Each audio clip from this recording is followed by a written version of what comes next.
if you read any media reports in the past several months, you would think that this war just began in late 2021 or began when Russia invaded on February 24th. This war began in 2014.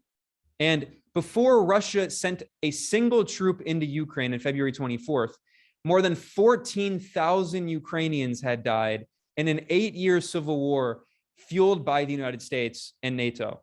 And we need to be absolutely clear about this, that Russia, yes, it bears responsibility for escalating this war, but Russia did not start the war. In fact, in many ways, it was the United States that started the war in Ukraine by orchestrating a coup in 2014. Now, Ukraine had a democratically elected government in 2014, led by President Viktor Yanukovych. Yanukovych was corrupt. He was certainly not a leftist. He's not some great progressive model, but he was democratically elected and he was politically neutral. Western media outlets frequently portrayed him as pro-Russia, which really means he wasn't anti-Russia. And what he tried to do is he tried to balance Ukraine between the Western powers and Russia. Sometimes he went with Russia, sometimes he went with Western powers. And yes, he was corrupt. I mean, every president of Ukraine is corrupt. This is probably one of the most corrupt countries on earth. It's been by Western NGOs funded by Western governments, it's been referred to as the most corrupt country in Europe. And I mean, it indisputably is. So in 2013, Yanukovych, the elected Ukrainian president, was in discussions for an EU association agreement, which basically would have been a step toward integrating Ukraine with the European Union. And specifically, it was a step toward economic integration of doing more trade with the EU. Now, many of us probably know that the EU is, first of all, not a very democratic institution. Most of its leadership is not elected. And the EU is also a thoroughly neoliberal institution. We can see what the EU has done to Greece, devastating this country with horrible austerity measures that have resulted in the standard of living declining, poverty increasing, unemployment increasing in Greece, that has been suffering under this odious debt. And the European Union is basically controlled by Germany and the German central bank and German bankers, and to a lesser extent, French bankers. And we have seen that the European Union has forced these right-wing neoliberal structural adjustment programs on countries, especially Spain, Italy, Greece, countries in the South that have debt. And when Ukraine was trying to come to this agreement in 2013, the EU imposed these strenuous demands that basically required neoliberal structural adjustment, privatization of state assets, cutting social programs. And Yanukovych, again, who's not some great leftist, he just said, this is unacceptable. These terms are not acceptable for us. And Russia, recognizing that there was an opportunity, instead offered a more favorable economic agreement to Ukraine, and Yanukovych accepted that agreement with Russia. And this is when the Western government-funded Color Revolution Network went into effect in 2014. They started launching these protests, calling Yanukovych a pro-Russian despot who's corrupt and all these things, all the typical propaganda. And then there was a violent coup in February of 2014. And during this coup, there were numerous US government officials who were physically in Kiev, the capital of Ukraine, including John McCain, the hardcore right-wing neoconservative former senator who never saw a war he didn't love, including Chris Murphy, who's actually a liberal Democrat, and also the most important name in terms of the people in Ukraine at the time, Victoria Nuland. Victoria Nuland is the third in command of the US State Department right now. She was also a significant figure in the State Department in the Obama administration. Victoria Nuland is a hardline neoconservative, war hawk.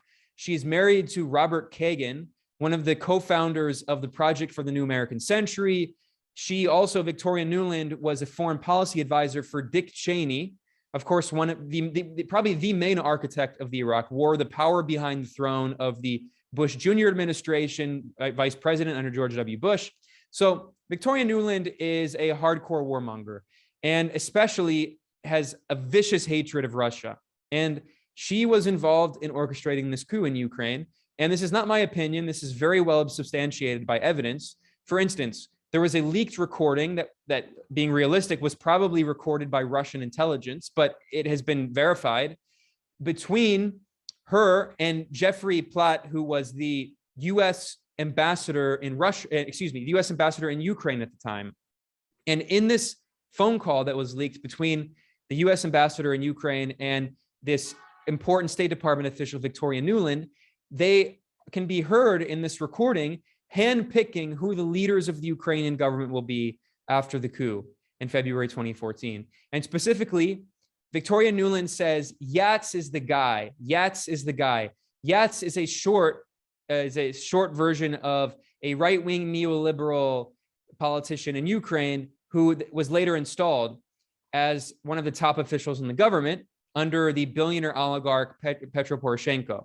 So, we have this leaked phone call, which is a smoking gun, showing U.S. government officials discussing who the leaders of the post-coup, post-Maidan Ukrainian government would be. I say Maidan because this coup operation was referred to as Maidan or Euromaidan, named after the plaza in central Kiev, in the capital, where the protests began that later became violent. And by the way, far-right neo-fascist and neo-Nazi groups were the main muscle behind this coup.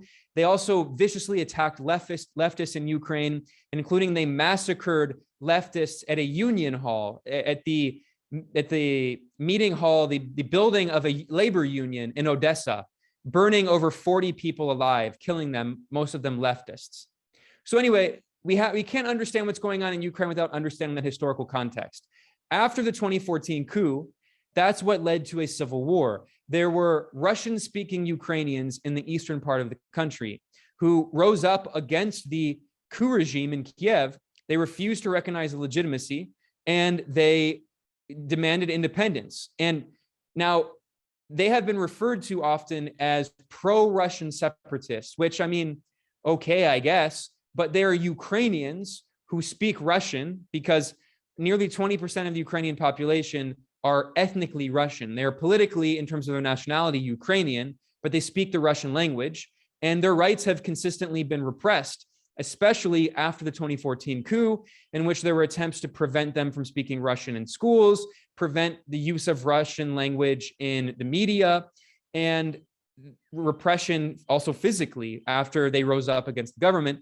And this led to this massive civil war in Ukraine. And I want to share my screen here and look at UN statistics, which are never mentioned in mainstream corporate media. If you all can see my screen here, these are statistics from the UN Human Rights Office. This is not some anti-imperialist leftist website. This is not RT. This is as mainstream as it gets, the UN Human Rights Office. And these are statistics of civilian casualties that happened after the start of the civil war in 2014, that again was started by the US-backed coup in 2014. These look at civilian casualties. These are the most recent statistics we have published this January. These are civilian casualties between 2018 and 2021. So that's 4 years of this conflict, which has been an 8-year civil war ongoing. And according to the UN, in these 4 years, most recent years of civil war in Ukraine, which are just totally erased. This is all before Russia invaded. 81.4% of the civilian casualties were in the self-proclaimed independent republics of Donetsk and Lugansk in the eastern Donbass region of Ukraine. These are the two breakaway republics in which people speak Russian. They're ethnically Russian. They're often called pro-Russian separatists. So this is the UN acknowledging that more than 4/5 of civilian casualties in the civil war in the past 4 years were caused by the Ukrainian government, the Ukrainian military, and the paramilitary groups that it backs. This is a very important detail that we cannot ignore. We can't understand this conflict in Ukraine without understanding this historical context. This is what led Russia, 2 days before invading on February 24th, to declare that it recognized the independence of the Donetsk and Lugansk People's Republics. Now, this isn't to justify the Russian invasion of Ukraine, but we also should recognize that the Ukrainian government, which is, by the way, it's not just Russian propaganda. There are neo-Nazi forces that have significant influence in Ukrainian state security services, especially the military, the National Guard, and the police. They have played a key role in viciously repressing the population in eastern Ukraine, in these Russian-speaking regions. So That's not just Russian propaganda. Obviously, Russia has a vested interest in amplifying that and amplifying the grievances of people in the Donbass region, of exaggerating the role of Nazis in Ukraine. But that doesn't mean they don't exist. They very much do exist.